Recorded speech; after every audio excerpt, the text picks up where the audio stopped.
If there was one man that rolls the dice with the devil, it might have to be Cuban leader Fidel Castro. One of his most significant gambles came with the Cuban Missile Crisis, where the U.S. and Cuba and the former Soviet Union were literally at a nuclear standoff.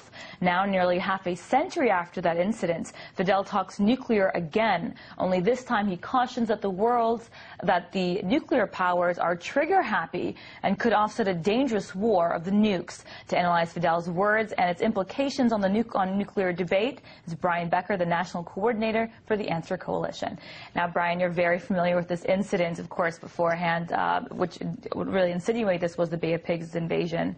And I'm just wondering what you make of Fidel's words and his warning to the rest of the world, given his experience with what happened back in the 1960s. Well, not only Fidel Castro's experience with the Cuban Missile Crisis in October 1962, but the fact that he's been a paramount leader on the world stage, involved in world politics, commenting on world politics for 5 decades, probably the longest political leader alive today who still has this kind of authority. And he has been taking to the airwaves recently. He's been writing over and over again, warning that an imminent attack is possible, he even believes likely or inevitable, between the U.S. and Israel on one side and the government of Iran on the other. And so he's using all of his considerable prestige and weight in the world politics to sound the alarm and say, unless the world acts quickly, there will be a confrontation between the U.S. and Israel and Iran. And he believes that it's very likely that this will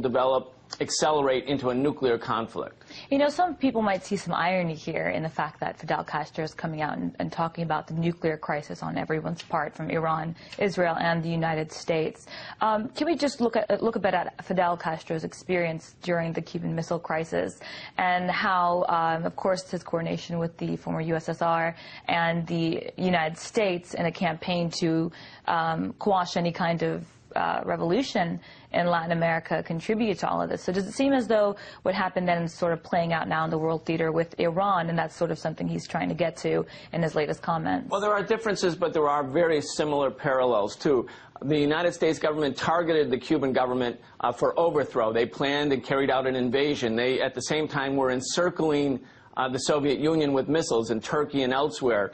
The Soviets, trying to create some equilibrium, asked the Cubans to place strategic or mid-level nuclear weapons in Cuba. Cuba went along with that as an attempt to create an equilibrium so that the U.S. could not carry out military aggression, nuclear aggression against the Soviet Union and against Cuba. The final way that standoff resolved is that the Soviets took the missiles out and the United States pledged not to invade Cuba. Today, the United States is targeting another government for overthrow, the Iranian government. Not because it's a socialist government the way Fidel's government was, but because it wants to be independent, as Cuba did, and it wants to control its own resources, its own land, its own airspace. And right now, the United States is using Israel, and Israel is using its relationship with the United States to undoubtedly plan for, in an advanced stage of contingency planning at least, some sort of major confrontation with Iran. Israel took out Iraq's nuclear weapons, peaceful nuclear program in 1981, a preemptive attack, a war of aggression. They did the same to Syria in 2007. It's very possible right now that this could happen again. Now, I want to ask you if this is going to have any kind of effect on the U.S.-Cuba relationship, as you know, has been strained since that crisis. Well, I think the Obama administration, sadly for many of the people who expected change from Bush, has actually put more pressure on the Cuban government, has accelerated its subversion of Cuba. The Cubans, I feel, are looking at the Obama administration with great disappointment because they were hoping for an end to the blockade, or at least a partial end to the blockade. Instead, they've gotten more and more subversion. Clearly, the Cubans want normalization of relations, but it's very interesting that Fidel Castro, with all of the problems in the U.S.-Cuba relationship, is focusing world public opinion on the Middle East because he really believes that the United States, in league with Israel, is about to carry out a catastrophic aggression against Iran. Iran will fight back, and that this will in turn trigger a major world confrontation, including the possible use of nuclear weapons. Israel has 200 nuclear weapons. The United States has 5,000 nuclear weapons. Iran has no nuclear weapons.